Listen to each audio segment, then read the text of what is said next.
Dictation number 5 इसमें exercise number 36 से लेके 43 तक है। 160 की स्पीड से 12 मिनट की। Ready start.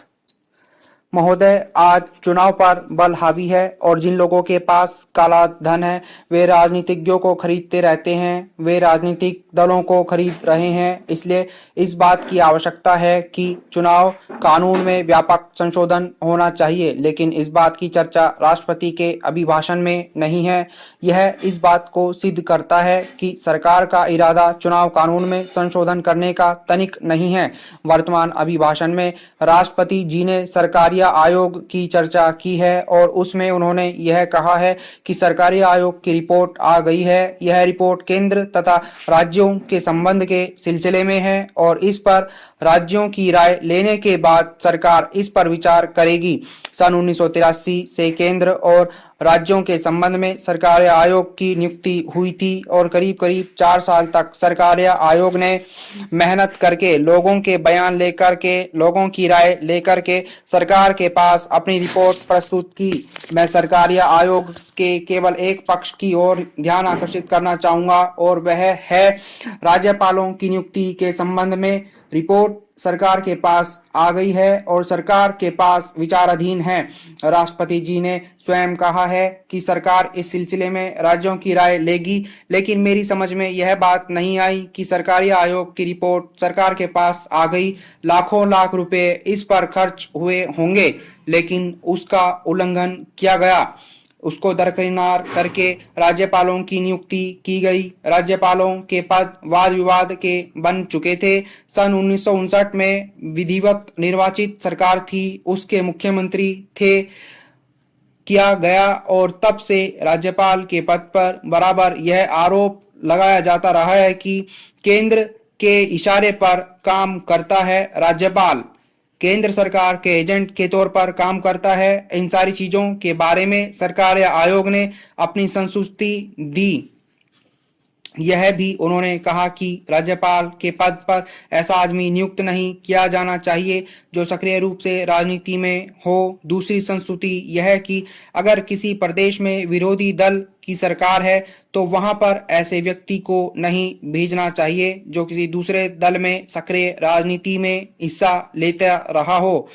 जवाहरलाल नेहरू ने कॉन्स्टिट्यूट असेंबली में जब राज्यपाल के पद पर विचार विमर्श हो रहा था उस समय यह कहा था। इसी तरह से जो कॉन्स्टिट्यूएंट रिफॉर्म्स कमेटी थी उसने इस सिलसिले में अपनी राय दी, लेकिन अभी हाल ही में 3 या 4 राज्यपालों की नियुक्ति की गई। एक राज्यपाल तो महिला हैं जो इसी केंद्रीय मंत्रिपरिषद की सदस्य थीं। दूसरे एक ऐसे राज्यपाल हैं जो सक्रिय रूप से राजनीति में थे और सरकारी आयोग ने यह भी कहा कि केंद्र और राज्यों के संबंध में अच्छी तरह से जो चल रहे हैं उनके संबंधों में सुधार हो। उपसभाध्यक्ष जी, मैं भी आपको पहले बधाई दूंगा। यह जो बिल तार और डाक के बारे में मेरे मित्र श्री लाए हैं यह बहुत ही महत्वपूर्ण है। मैं इस बिल का समर्थन करता हूं। इस संबंध में मैं वक्ताओं को सुनता रहा हूं। उस तरफ के और इस तरफ के इस बिल के संबंध में कई बातें कही गई, चाहे बिल के संबंध में हो या ना हो। उनको सुनने के बाद मेरे दिल के कुछ शंकाएं पैदा हुई हैं। मैं समझता हूं कि उसे देश के सामने, इस सदन के सामने साफ करना जरूरी है। महोदय, इस बिल के संबंध में बोलने से पहले मैं कुछ बातें कहना चाहता हूं। इस देश के अंदर जो भी दल हैं सभी व्यक्ति हैं, वे कोई देशद्रोही नहीं हैं। हम सब देशभक्त ही हैं। हम सब सदस्य जो इस सदन के अंदर हैं या सभी दल जिनको इस सदन के अंदर सदस्य चुनकर भेजा है, सभी दल और सभी नेता देशभक्त हैं, देशद्रोही नहीं है, गद्दार नहीं है। मैं इस चीज को साफ कर देना चाहता हूं कि किसी माननीय सदस्य का या किसी राजनीतिक दल ने जिस सदस्य को यहाँ भेजा है उसको गद्दार कहना या देशद्रोही कहना यह कोई अच्छी बात नहीं है। यह शोभा नहीं देता है। यह ना सिर्फ इस सदन का अपमान है, सदन के सदस्यों का अपमान है, बल्कि पूरे देश की जनता का अपमान है। किसी सदस्य को देशद्रोही या गद्दार कहना मैं समझता हूं ठीक नहीं है। दूसरी चीज यह है कि आज देश की जो परिस्थिति है वह हम सभी जानते हैं और सभी यह चाहते हैं कि देश के अंदर शांति बनी रहे, देश शक्तिशाली बने, ताकतवर बने। हम प्रजातंत्र में हैं, आप आज सत्ता में है, जनता ने आपको चुनकर भेजा है, हम जनता की बात की कद्र करते हैं। आपको गद्दी पर बैठने का हक है, प्रजातंत्र में आप कुछ दिन रहेंगे, इसमें दूसरा दल आ सकता है, लेकिन कोई दल सत्ता में रहे जिसको जनता ने कुर्सी पर बैठा दिया, उसको मनमानी करने का अधिकार नहीं है। किसी पार्टी को, किसी सरकार को यह अधिकार नहीं है, बल्कि सारे देश की जनता को और उस दल के लक्ष्य हैं, सिद्धांत हैं, उसको नजर में रखते हुए उसे काम करना है। देश की खुशहाली के लिए, जनता की खुशहाली के लिए ही सरकार को काम करना चाहिए, चाहे वह राज्य सरकार हो या केंद्र की सरकार हो या किसी दल की सरकार क्यों ना हो। अगर कोई दल विरोध में है तो क्या उसने कोई गुनाह किया है? कल आप विरोधी दल बन सकते हैं। जनता किसी दल को सत्ता में रखती है, किसी दल को विरोध में रखती है, तो यह कहना कि सारे विरोधी दल गद्दारी कर रहे हैं या देश के दुश्मन हैं, यह कोई ठीक बात नहीं है। हाँ महोदय, मैं समझता हूं कि ऐसी ताकतें इकट्ठा हो रही हैं और जिनसे खबरदार रहने की जरूरत है। बाहर की ताकतें भी जोर लगा रही हैं। मैं सांप्रदायिकता के बारे में भी जिक्र करना चाहता हूं। सांप्रदायिकता ऐसी बीमारी है जिसका इस्तेमाल लोग सियासी ताकत हासिल करने के लिए करते हैं। मैं पिछली दफा कह चुका हूं और वचनबद्ध हूं इस बात के लिए कि राजनीति और धर्म को अलग अलग करने की जरूरत है। अगर यह नहीं होगा तो बहुत बड़ी समस्या होगी। हमारी एक और बड़ी समस्या यह है कि हम देखते हैं कि किसी ना किसी गुरुद्वारे से, मंदिर से, मस्जिद से आवाजें उठती हैं कि हम सुरक्षा चाहते हैं, हमारे फिरके पर आक्रमण हो रहा है, हम एक अलहदा कौम है, सौ बातें कहते हैं। जो बातें कही जाती हैं उनका अर्थ यही है कि हिंदुस्तान को कैसे तोड़ा जा सकता है, हमारी कौम कैसे आगे बढ़ सकती है, कैसे दूसरे पर अधिकार कर सकती है और कैसे सियासी ताकत हासिल कर सकती है। राष्ट्रपति के अभिभाषण में पंजाब के बारे में जिक्र आया, मैं उस पर भी कहना चाहता हूं कि यह आसान बात नहीं है। मुश्किल हालातों में हमारे प्रशासक उसकी पूरी तरह से देखभाल कर रहे हैं। यह ठीक है कि इसका सियासी मसला हल करने की जरूरत है, लेकिन वहां जो ताकत है, अकाली दल जो कहता है, वह मैं अर्ज करना चाहता हूं, आपको बताऊंगा बाहर की दुनिया में, अंतर्राष्ट्रीय तौर पर कि हमारे खिलाफ आतंकवाद के नाम पर क्या क्या हो रहा है। यह भी अलहदा बात है। मैं कहना चाहता हूं कि जो ताकत आपने आप को दल कहती है, यह दो हिस्सों में तकसीम है। वे कहते हैं हमको सरकार दो, अब सरकार किसको दें यह खुद उनको पता नहीं लगता है। यह खुद उनको पता नहीं लगता है कि सरकार किसने बनानी है, किसने नहीं बनानी है। वे यह कहते हैं कि जो सिख हरियाणा में रहने वाले हैं उनको चाहिए कि वे देवीलाल जी की मदद करें। किस बात के लिए बताएं तो सही, खुद बातें तो खुद कहीं उन्होंने झगड़े डाले हुए हैं, वे हम पर थोपते हैं। लुधियाना में उन्होंने कांग्रेस सम्मेलन किया, उसमें आतंकवाद के खिलाफ एक बात नहीं उठाई, एक शब्द नहीं कहा कि आतंकवाद बुरा है, आतंकवाद क्यों है। जो ऐसी गतिविधियां करते हैं हम उनका मुकाबला करेंगे। छोड़िए उनका मुकाबला करने की बात, उनकी जुबान से वह नहीं निकला।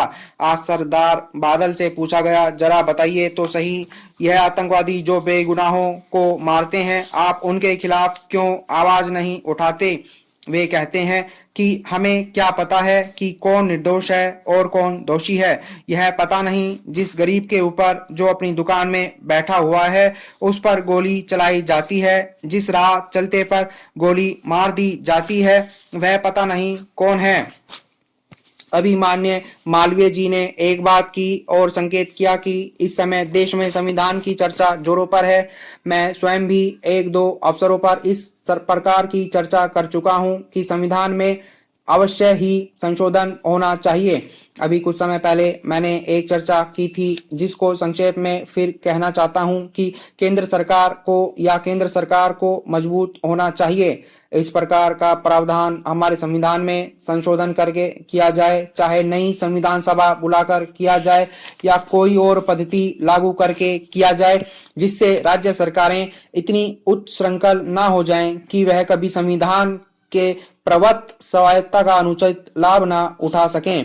मैंने जिस समय यह बात कही थी, उस समय यह भी कहा था कि मैं केवल इस बात को भविष्य की दृष्टि से नहीं कह रहा हूं, बल्कि कहीं कहीं इस प्रकार की सरसराहट प्रारंभ हो गई है। इसलिए मैं इस बात को आवश्यक मानकर कह रहा हूं कि इस देश को एकता के सूत्र में पिरोए रखने के लिए, देश की अखंडता को कायम रखने के लिए यह नितांत आवश्यक है कि केंद्र मजबूत होना चाहिए। राज्य सरकारें एकदम इतनी स्वतंत्र ना हो जाएं कि केंद्र के निर्णयों की भी अवहेलना करती चली जाएं। उस समय मैंने कुछ उदाहरण भी दिए थे, जिनको यही दोहराने की आवश्यकता नहीं है। इसी तरह से मैंने कहा था कि योजना तो केंद्र के हाथों में हो, और बहुत सी चीजें जैसे अंतर प्रांतीय जल विवाद हैं, ये केंद्र के हाथ में रहें, ताकि देश को केंद्र की दृष्टि से भी हानि ना उठानी पड़े। किंतु अब जो प्रश्न विचाराधीन है वह यह है कि संविधान में अगर कोई इस प्रकार के संशोधन की बात आए, जैसे लोकसभा में एक विधेयक पारित हुआ लेकिन राज्यसभा में उसको उतना बहुमत नहीं मिल पाया, तो यहाँ से वह विधेयक पारित नहीं हो पाएगा। श्री भूपेश गुप्त से मैं अधिकांश विषयों में असहमत रहता हूँ, लेकिन यह जो विधेयक उन्होंने रखा है, जिस पर खुले मस्तिष्क से यदि सदन विचार कर सके, तो उसमें आपत्ति क्या है। थोड़ा बैठकर इसकी संभावनाओं पर विचार करना चाहिए, और मैं समझता हूं कि यह बात इस प्रकार की नहीं है जिसको स्वीकार ना किया जा सके। आखिर लोकसभा जो जनता के सीधे मतों के द्वारा निर्वाचित होकर आती है, राज्यसभा का भी उतना ही दायित्व है कि जनता के चुने हुए प्रतिनिधि जो हैं, उनके चुने हुए प्रतिनिधि यहाँ पर आते हैं। अगर सदन एक साथ बैठकर किसी विषय पर बैठे खुले मस्तिष्क से विचार कर सके, तो उसमें आपत्ति क्या हो सकती है। तो मैं समझता हूं कि श्री भूपेश गुप्त ने सैद्धांतिक रूप से जो प्रश्न हमारे सामने उपस्थित किया है, हो सकता है कि अभी विधि राज्य मंत्री उसको उस रूप में स्वीकार ना करें, लेकिन इस विधेयक पर इस प्रकार की कोई आपत्ति नहीं होगी।